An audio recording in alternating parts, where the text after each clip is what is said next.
Hi friends, मैं हूं आपके साथ नम्रता। बॉलीवुड एक्ट्रेस स्वरा भास्कर फिल्मों की वजह से कम और सियासी बयानबाजी की वजह से ज्यादा चर्चाओं में रहती हैं। अब अगर हम आपसे ही पूछें कि स्वरा की आखिरी रिलीज हुई फिल्म कौन सी थी या कौन सी फिल्म में वो नजर आने वाली है, क्या आपको पता है? शायद नहीं, लेकिन अगर पूछा जाए कि वो किस विचारधारा का प्रचार करती हैं, वो बीजेपी को लेकर क्या राय रखती हैं, तो आपको जरूर पता होगा। स्वरा पिछले कुछ वक्त से राजनीतिक मुद्दों पर अपनी मौजूदगी दर्ज कराती नजर आ रही है। हाल ही में स्वरा का दर्द पश्चिम बंगाल की मुख्यमंत्री ममता बनर्जी के सामने फूटा। स्वरा ने ममता के सामने मुनव्वर फारूकी के शो को रद्द किए जाने का मुद्दा उठाया, यूएपीए को लेकर बात की, जिस पर ममता ने उन्हें आश्वासन दिया कि उनकी पार्टी की सत्ता आती है तो वो यूएपीए को हटा देगी। स्वरा ने ममता से क्या कुछ कहा, यह आपको आगे विस्तार से सुनवाएंगे, लेकिन अपने इस बयान को लेकर स्वरा किस तरह से ट्रोल हो रही हैं, ये आप देखिए। एक यूजर ने लिखा, I used to think Swara Bhaskar is just a paid influencer who will just tweet anything she gets paid for. I was wrong. Money is not everything for her. She actually wants to see Hindus getting murdered. एक user ने लिखा, ममता से स्वरा और सभी बेरोजगारों ने कहा हमें काम चाहिए, हमें काम चाहिए। ममता ने कहा बरनौल मलिए और काम पर चलिए। एक और यूजर ने लिखा, शी इज जस्ट पब्लिसिटी की भूखी। एक यूजर ने लिखा, dear Swara, I am a fan of your acting skills. Believe me, focus your energies there rather than appearing as sidekick in movies and occasions like this. You have no potential in politics. Try in Bengali film industry.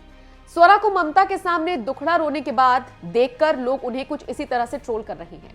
और चलिए अब जाते जाते आपको सुनवाते हैं ममता के सामने स्वरा ने क्या कुछ कहा था। Politics is all our burden, and I assure you, ma'am, that everyone in this room is doing their bit. There are many older, illustrious people who've spent their lives on this, but allow me to take a minute to introduce you to some of the younger people who have risked their careers and their employment and very livelihood to keep resistance in their own small way alive.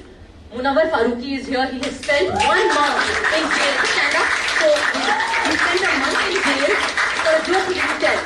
But Raj is here. He runs a performance space that has been vandalized continuously for hosting people like Munawwar, like Aditi Mittal, like Agrima Joshua, who was attacked. Rija Chadha is here. Kubra Seth is here. Arpita, Ashwini sir, Avinash ji.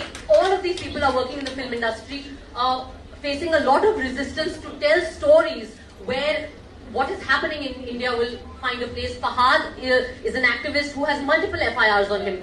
We are in a situation today, and I'm sorry, I'm repeating what we all know, but it's a lived experience. We are in a situation today where for a common citizen like me, we either on one side, what are our options? What are we experiencing? On one side, there is the mob, completely unaccountable because the ruling dispensation has found a way to use the mob to its liking, and the police and the state seem to be completely okay with allowing that. On the other side, you have the state that uses arbitrary power and is distributing UAPA and sedition charges like it is prasad of a god we don't want to pray to but are forced to bow down to. This is our reality. I'm sorry I'm a little emotional. People ask why there is no Meryl Streep in India. There is no Meryl Streep in India because Meryl Streep could stand in front of the president-elect of her country and critique him in the harshest way and not a hair on her head was harmed. We are all unemployable today.